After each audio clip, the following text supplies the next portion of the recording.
So the 9.3 PTB, it's safe to say it's feeling mostly survivor-sided, and there's several things I could pick apart and analyze about, how bad it is or, what is going to be a problem if it makes it alive, so on and so on.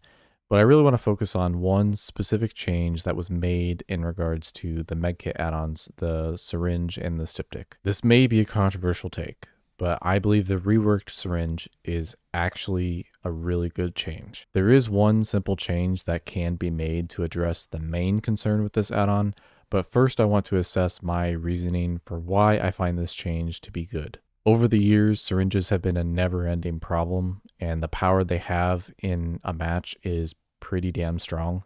They originally functioned as an instant heal for 2 health states, and then the current version we have prior to this PTB, it heals 1 health state passively over time, with the exact time being impacted by perks and add-ons. So given the strength of syringes and the history of them, I just believe that introducing a new effect to medkits that doesn't involve boosting the speed or charges of the medkits themselves is mostly a welcome change. The exhaustion recovery is a very cool idea, and I think it adds a new layer to wanting to use a medkit outside of healing. And I would use the Styptic change as an example of a change that I didn't think was a good idea. It went in the opposite direction of what I would like to see. The Styptic change basically made it so that you have 15% more efficiency in your medkit if you heal yourself, which sounds kind of interesting on paper, but the reality is the add-on itself is not that great, and it's actually kind of subpar compared to the other charge add-ons. But maybe in the right combination or situation, it could be useful, I suppose.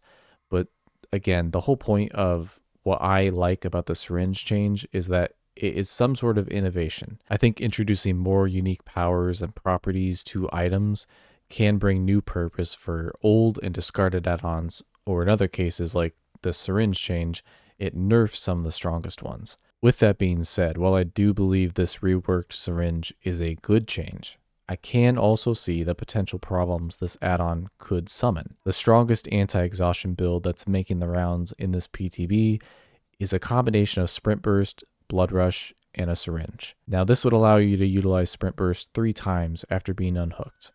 The first Sprint Burst activates as normal, then you can use Blood Rush to activate it again, and then if you use a Syringe, you get another Sprint Burst after that.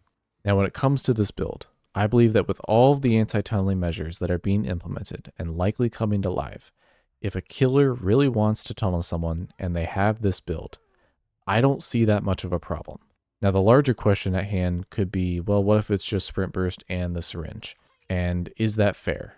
Is Sprint Bursting 2 or 3 times in a chase fair for the killer? And I do think under the right circumstances for a survivor, it can be match altering and sway, how the match goes. But also with the current state of the game, is the potential coordination with the syringe worse than the free healing that previous versions allowed for? In addition to this, I can think of many more problematic things that this game allows survivors to use that can be very frustrating for killers and honestly much stronger than this syringe. This isn't to dismiss any concerns with this add-on change. It's just that similar complaints have been made before when survivors get new toys to play with, and then they end up being nerfed into the ground and essentially not worth using. Do the fog vials ring any bells, perhaps? Now, I mentioned earlier that there is one simple change that can be made to the syringe to appease concerns of it being too powerful in a chase. My solution is to simply make the anti-exhaustion syringe require a quick animation in order for it to be used. Basically, it would work like the Nemesis vaccine animation. I don't see why this animation can't be used for the medkit syringe, especially as the medkit is depleted on activating the syringe.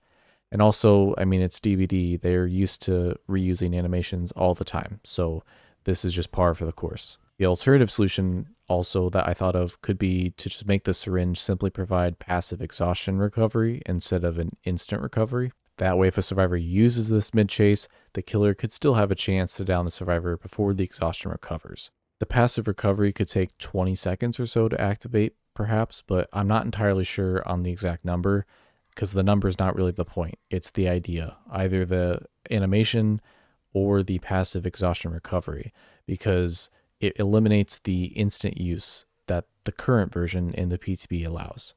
And the key thing for me when giving survivors new tools to work with is not just nerfing things into the ground because they seem strong, but rather making the tools to be used strategically and rewarding survivors with smart gameplay. So if there's a way for the syringe to be used in a more strategic manner, that's the route I would prefer to see with any nerfs or anything. There again, this is the general problem with most of the rarest add-ons for both killers and survivors.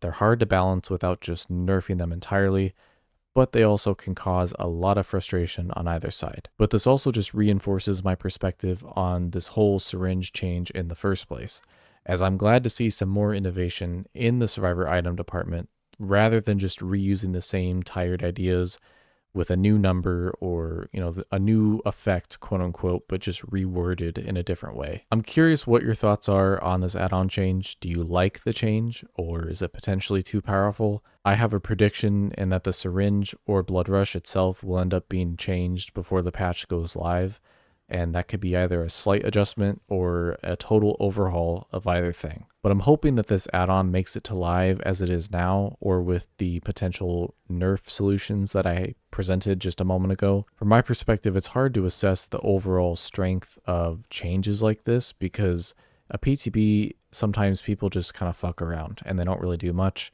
So the data can be skewed one way or the other. I'm also open to reevaluating my stance on this add-on. Maybe there's something I have a blind spot to and I'm not seeing, but personally, I am ready to see something new in the Survivor add-on department. And hopefully this also is opening a door for more innovation in perks, items, add-ons, killer powers, you name it. And I'm probably getting my hopes up too high for that, of course, but I just would like to see some more new creative ideas in whatever they're making. So outside of just reworking things, let's get some new stuff also. That's all I have for now. So thanks for watching.